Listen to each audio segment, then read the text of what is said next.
Hello everyone. आज हम green turn जो कि उत्तराखंड की करंट अफेयर से रिलेटेड बुक है, इससे रिलेटेड कुछ चर्चित घटनाओं के बारे में पढ़ेंगे। तो यहाँ पे आप देख रहे हैं, सबसे पहले है ईश्वर ऐप। देखते हैं इसके बारे में।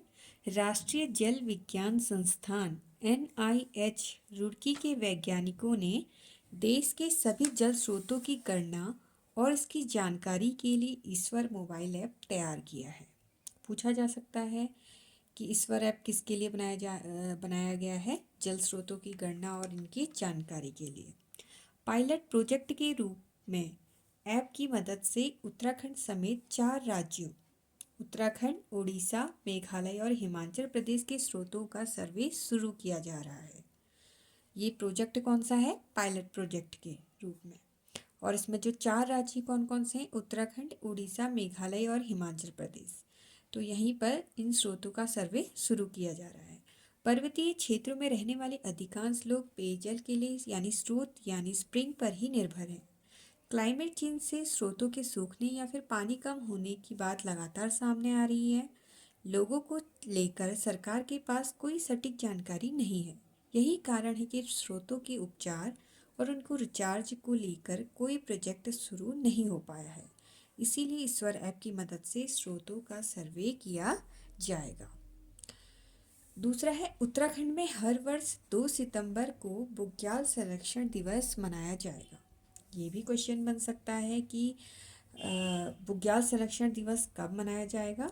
तो हर वर्ष 2 सितंबर को बुग्याल संरक्षण दिवस के रूप में मनाया जाएगा।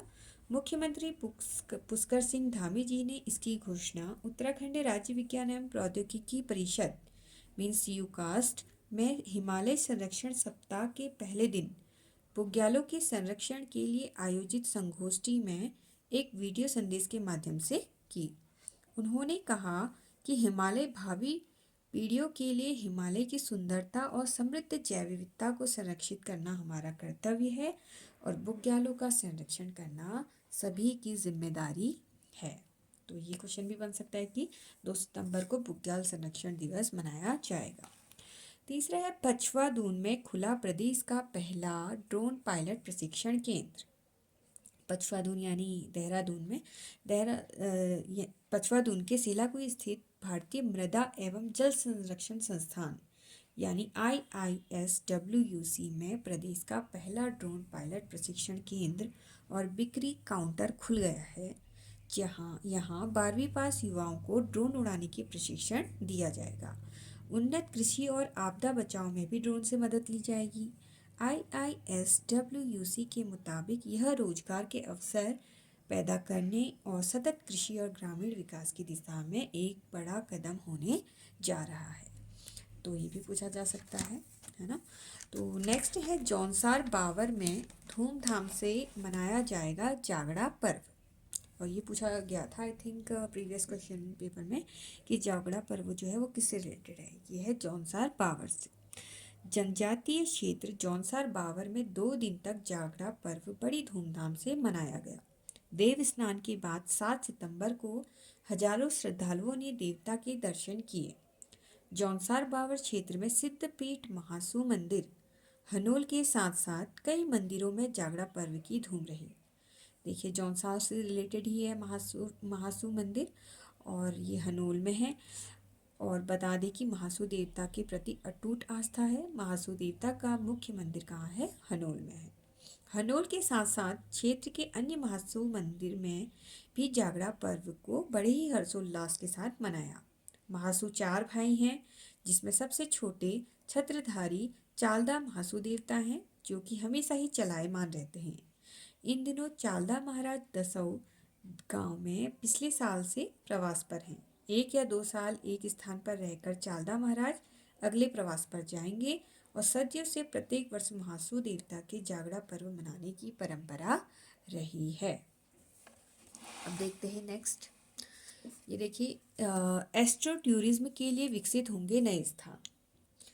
खगोलीय गतिविधियों में रुचि रखने वाले देश दुनिया के पर्यटकों को आकर्षित करने के लिए पर्यटन विभाग एस्ट्रो टूरिज्म के लिए नए स्थान तलाश रहा है। अब देखते हैं कौन कौन से हैं वो नए स्थान।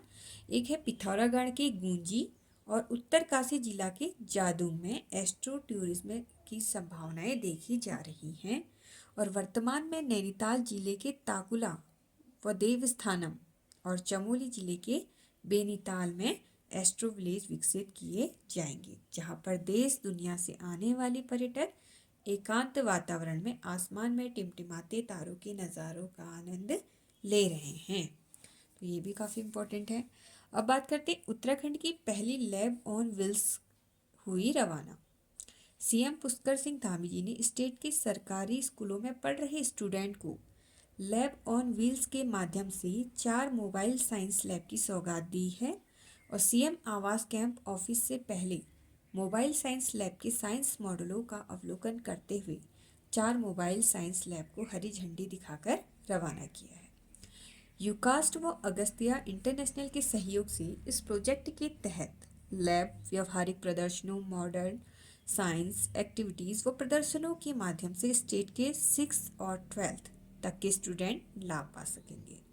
इससे बायोलॉजी, केमिस्ट्री, गणित जैसे सब्जेक्ट्स के सिलेबस को और बेहतर तरीके से सीखने व समझने का मौका स्टूडेंट को मिल सकेगा। सो नेक्स्ट इज मुख्यमंत्री पुष्कर सिंह धामी जी ने DDRS की शुरुआत।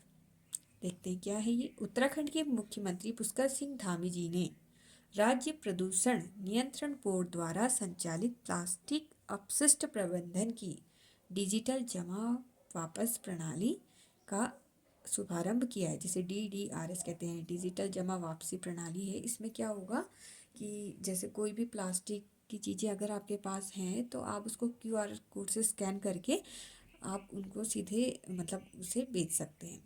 प्लास्टिक प्रदूषण की समस्या विशेष रूप से पहाड़ियों में गंभीर है और अधिकारियों ने कहा कि यह पहल इस मुद्दे को स्थायी तरीके से हल करने में मदद करेगी। DDRS के तहत प्लास्टिक की बोतलें सामग्री बनाने वाली इकाइयों द्वारा एक QR कोड तैयार किया जाएगा और उपभोक्ताओं को निकटतम DDRS केंद्र पर प्लास्टिक वापस करने के लिए प्रोत्साहित किया जाएगा, जहां ये बार कोड को स्कैन करेंगे और जमा किए गए प्लास्टिक कचरे को प्रत्येक इकाई के लिए रिफंड प्राप्त कर सकेंगे। ठीक है। 2 साल पहले शुरू हुआ था पायलट प्रोजेक्ट। सीएम ने कहा कि डिजिटल डिपॉजिट रिफंड सिस्टम 2 साल पहले ही पायलट प्रोजेक्ट के रूप में उत्तराखंड में विकसित हुआ था। इसके सफल संचालन के लिए उत्तराखंड के रुद्रप्रयाग जिले को डिजिटल इंडिया अवार्ड 2022 से सम्मानित भी किया गया है। चलिए दोस्तों, आज के लिए इतना ही। आगे नेक्स्ट वीडियो में हम फिर पढ़ेंगे, इसको कंप्लीट करेंगे। सो दोस्तों, आज के लिए इतना ही। Thank you so much.